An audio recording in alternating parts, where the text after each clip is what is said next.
ये कहानी शुरू होती है जेंग नाम के एक संघर्षशील लेखक से, जिसका सपना था कि उसकी लिखी कहानियों पर एक दिन फिल्म बने। लेकिन एक फिल्म प्रोड्यूस करने के लिए बहुत सारा पैसा चाहिए होता है और जेंग के पास फिलहाल एक पैसा भी नहीं था। एक दिन जेंग अपने प्रोड्यूसर से मिलने गया, जिसके लिए वो अक्सर स्क्रिप्ट लिखता था।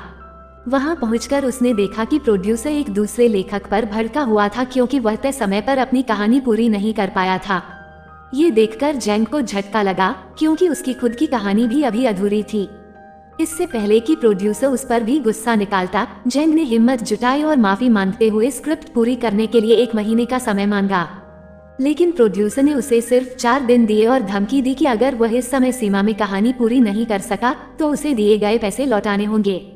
भारी मन से जेंग घर लौटा और लिखने की कोशिश करने लगा, लेकिन बार बार कोशिश करने के बावजूद भी वो कोई दमदार कहानी नहीं गढ़ पा रहा था।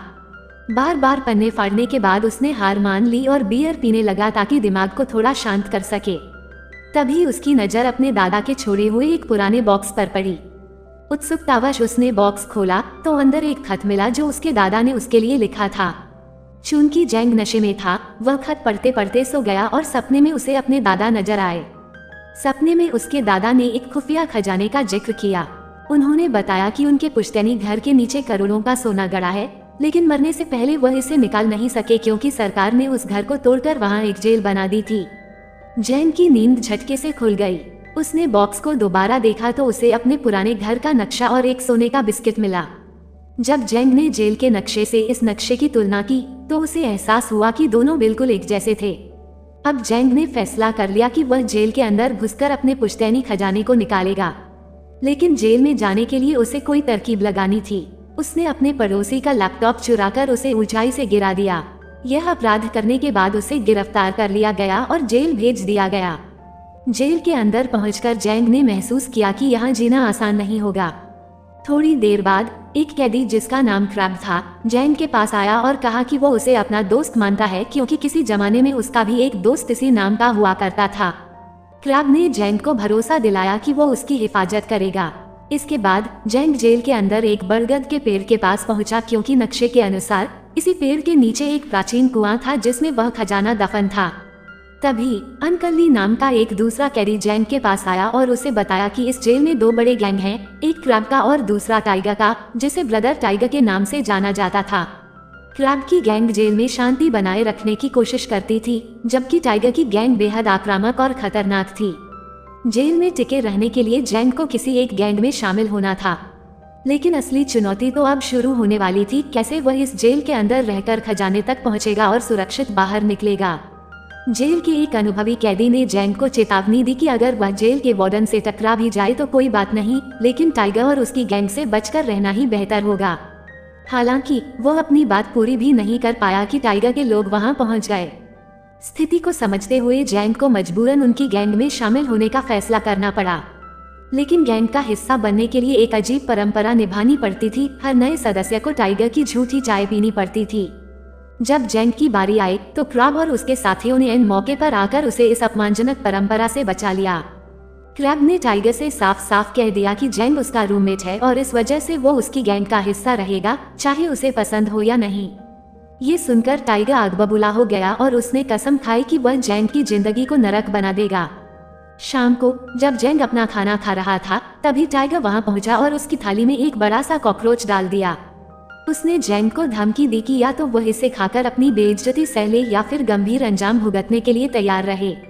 इससे पहले कि जेंग कुछ करता, क्रैब ने ये सब देख लिया और उसके लोगों के साथ टाइगर की गैंग से भिड़ गया। दोनों गुटों के बीच जबरदस्त लड़ाई हुई। अगले दिन जेंग को जेल की सफाई का काम सौंपा गया। उसने इस मौके का फायदा उठाकर उस पुराने कुएं की तलाश करने की कोशिश की, जहां उसके पूर्वजों का खजाना दफन था। लेकिन घंटों की मेहनत के बावजूद उसे कुछ हाथ नहीं लगा। इसी बीच टाइगर ने क्रैब को एक शर्त दी, अगर वह टाइगर की झूठी चाय पी लेता है तो उसे जेंग का ठिकाना बता दिया जाएगा। अपने दोस्त को बचाने के लिए क्रैब को मजबूरन यह अपमान सहना पड़ा। टाइगर ने क्रैब की खूब खिल्ली उड़ाई और फिर बताया कि जेंग इस वक्त जेल के कूड़ेदान में पड़ा है। गुस्से से भरकर क्रैब और उसके साथी टाइगर की गैंग से भिड़ गए, जिससे जेल में एक और बड़ा झगड़ा शुरू हो गया। इस हंगामे का फायदा उठाकर जेंग ने गार्ड की जेब से फाइल रूम की चाबी चुरा ली और तेजी से वहां भागा। लेकिन इससे पहले कि वह दरवाजा खोल पाता, टाइगर और उसके गुंडों ने उसे पकड़ लिया और जमकर पीटा। इसी संघर्ष में जैंग ने वह चाबी कहीं गिरा दी। इस हिंसा की वजह से जेल प्रशासन हरकत में आ गया और टाइगर, क्रैब और जैंग को कालकोठरी में डाल दिया गया। यहाँ जैंग पूरी तरह निराश हो गया। उसे लगने लगा कि अब वो कभी भी खजाने तक नहीं पहुँच पाएगा। गुस्से में उसने क्रैब से कहा कि उसकी रक्षा करने की कोई जरूरत नहीं है, क्योंकि जब से वो उसकी जिंदगी में आया है तब से उसके हालात और बिगड़ते ही जा रहे हैं। जैंग ने क्रैब से दूर रहने की मांग की, जिससे क्रैब को गहरा दुख पहुंचा। कुछ देर बाद क्रैब ने जैंग से माफी मांगी और बताया कि उसके लिए दोस्ती से बढ़कर कुछ नहीं है। उसने अपने अतीत की कहानी सुनाई। कई साल पहले उसका एक और दोस्त था जिसका नाम भी जैंग था। वह दोस्त गुंडों से उसकी रक्षा करते हुए मारा गया था। तभी से क्रैब ने कसम खाई थी कि वह अपनी जान पर खेलकर भी अपने दोस्तों की हिफाजत करेगा। ये सुनकर जैंग को एहसास हुआ कि उसने गुस्से में क्रैब से बहुत बुरा बर्ताव किया। उसने उससे माफी मांगी और पहली बार खुलकर बताया कि वह इस जेल में क्यों आया है। उसने क्रैब को अपने पुश्तैनी खजाने की पूरी कहानी सुना दी। क्रैब ने बिना किसी स्वार्थ के उसकी मदद करने का वादा किया। अब इन दोनों ने मिलकर एक योजना बनाई। सबसे पहले उन्हें जेल के फाइल रूम से वह नक्शा चुराना था जिसमें कुएं का सही स्थान दर्ज था। इसके लिए उन्होंने लॉन्ड्री रूम में एक गार्ड की गर्दन पर ब्लीचिंग पाउडर डाल दिया, जिससे उसे गंभीर एलर्जी हो गई और वह इलाज के लिए भागा। इसी दौरान जैंग ने गार्ड की वर्दी चुरा ली और क्रैब के साथ फाइल रूम में घुस गया। वहां घंटों ढूंढने के बाद उन्हें आखिरकार वह नक्शा मिल गया। नक्शे के अनुसार पुराना कुआं लॉन्ड्री रूम के ठीक नीचे था। अब अगला कदम उस जगह तक पहुंचना था। दोनों ने हथौड़ा उठाया और दीवार पर तब तक वार करते रहे जब तक वह टूट नहीं गई। जैसे ही रास्ता खुला, जैंग अंदर घुस गया और खजाने की खोज में जुट गया, जबकि क्रैब बाहर पहरा देने लगा। कई घंटे बीत गए लेकिन जैंग को कुछ नहीं मिला। वो हताश होकर वापस लौटने ही वाला था कि क्रैब की नजर दीवार में छिपे एक लकड़ी के टुकड़े पर पड़ी। उसने वह टुकड़ा हटाया और अचानक एक गुप्त दरवाजा खुल गया। दरवाजे के पीछे सोने की 100 ईंटें चमक रही थीं। जैंग की आंखें फटी की फटी रह गईं। उसने खुशी खुशी क्रैब को सोने का हिस्सा देने की कोशिश की, लेकिन क्रैब ने साफ इनकार कर दिया। उसने कहा, ये तुम्हारे पूर्वजों का खजाना है, इस पर सिर्फ तुम्हारा हक बनता है। अब अगली चुनौती थी, इतना सारा सोना जेल से बाहर कैसे ले जाया जाए। अब गहराई से सोचने के बाद जैंग और क्रैब ने तय किया कि वे इस सोने को कपड़े धोने वाली मशीन में छिपाकर जेल से बाहर निकालेंगे। यह मशीन इस महीने की 22 तारीख को जेल से बाहर भेजी जानी थी और संयोग से उसी दिन जैंग की रिहाई भी तय थी। हालांकि 22 तारीख तक का लंबा इंतजार था और तब तक इस खजाने को दूसरों की नजरों से छुपाना जरूरी था। जैंग ने अपनी चतुराई से इस समस्या का हल निकाला। उसने सारा सोना तेजाब से भरी बाल्टी में डाल दिया। चूंकि तेजाब कितना भी खतरनाक क्यों ना हो, वह सोने को नुकसान नहीं पहुंचा सकता था। अपना पैतृक खजाना पाकर जैंग बेहद खुश था, क्योंकि अब वह अपने सभी कर्ज चुका सकता था और अपनी पसंदीदा कहानियों पर फिल्में बना सकता था। लेकिन उसकी खुशी ज्यादा देर तक नहीं टिक पाई। अगली सुबह टाइगर ने जैंग और क्रैब पर अचानक हमला कर दिया, जिससे जबरदस्त मारपीट शुरू हो गई। इसी संघर्ष के दौरान टाइगर को वह सोना मिल गया जिसे जैंग ने तेजाब के ड्रम में छुपाया था। लड़ाई की आवाज सुनकर जेल के गार्ड्स मौके पर पहुंच गए, लेकिन इससे पहले कि वे तीनों पकड़े जाते, उन्होंने फुर्ती से सोने को फिर से छिपा दिया। जब गार्ड्स ने पूछा कि झगड़ा क्यों हो रहा था, तो टाइगर ने चालाकी से कहा कि जैंग का पैर फिसल गया था और वह बस उसकी मदद कर रहा था।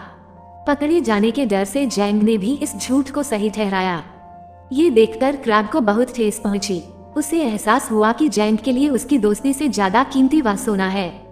इसी कारण उसने मन ही मन जैंग से रिश्ता तोड़ने का फैसला कर लिया। कुछ समय बाद क्रैब को एक चौंकाने वाली खबर मिली। उसकी बेटी गंभीर रूप से बीमार थी और उसे आईसीयू में भर्ती किया गया था।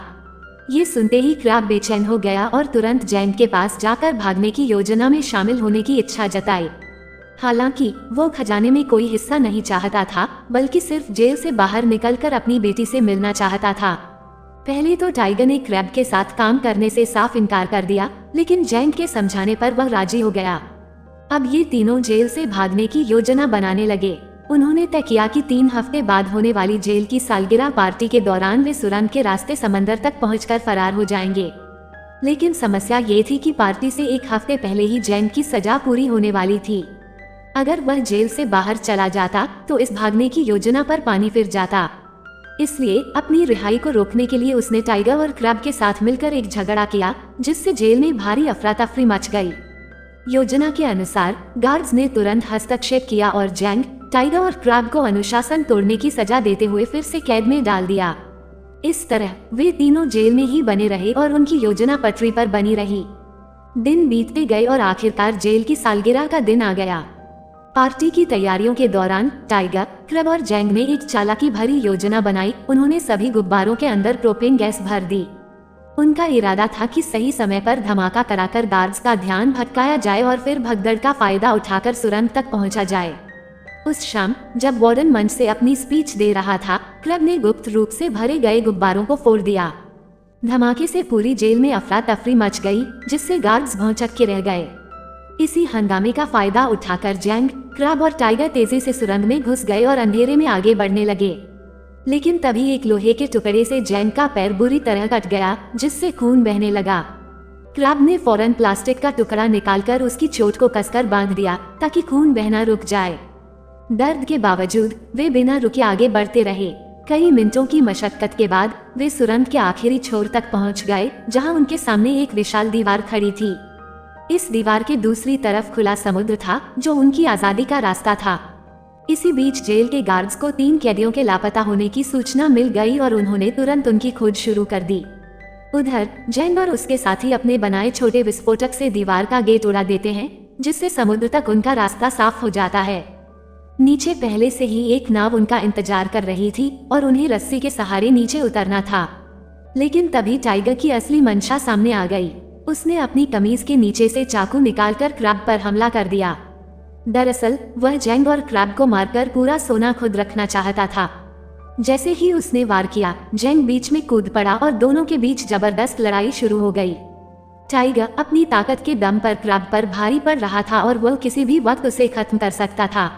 जैंग ने गिड़गिड़ाते हुए कहा कि वह सारा सोना छोड़ने को तैयार है, लेकिन टाइगर को सिर्फ क्रैब की जान बख्श देनी चाहिए। मगर टाइगर पर इन बातों का कोई असर नहीं हुआ और उसने क्रैब को समंदर में धक्का दे दिया। सौभाग्य से क्रैब ने गिरते समय एक रस्सी पकड़ ली, जिसका दूसरा सिरा जैंग के हाथ में था। टाइगर इस नाजुक हालत में दोनों का मजाक उड़ाने लगा, लेकिन तभी क्रैब ने चालाकी से उसे खींच लिया और टाइगर अपने लालच के साथ सोने के बिस्किट सहित समुद्र में गिर गया। जैंग ने पूरी ताकत लगाकर क्रैब को ऊपर खींचा और इस दौरान उसे एहसास हुआ कि क्रैब ही उसका सच्चा दोस्त था, जिसने हर मुश्किल वक्त में उसका साथ दिया था। आखिरकार क्रैब को ऊपर खींचकर उसने उसकी जान बचा ली। थोड़ी देर बाद जब गार्ड्स सुरंग तक पहुंच गए, तो जैंग और क्रैब ने बिना किसी विरोध के आत्मसमर्पण कर दिया। कुछ दिनों बाद क्रैब को ये खुशखबरी मिली कि उसकी बेटी की सर्जरी सफल रही और अब वह खतरे से बाहर है। वहीं जैंग को ये सूचना मिली कि जो खजाना समुद्र में डूब गया था, उसे खोज लिया गया है और सरकार ने उसे आधिकारिक रूप से जैंग का बताया है।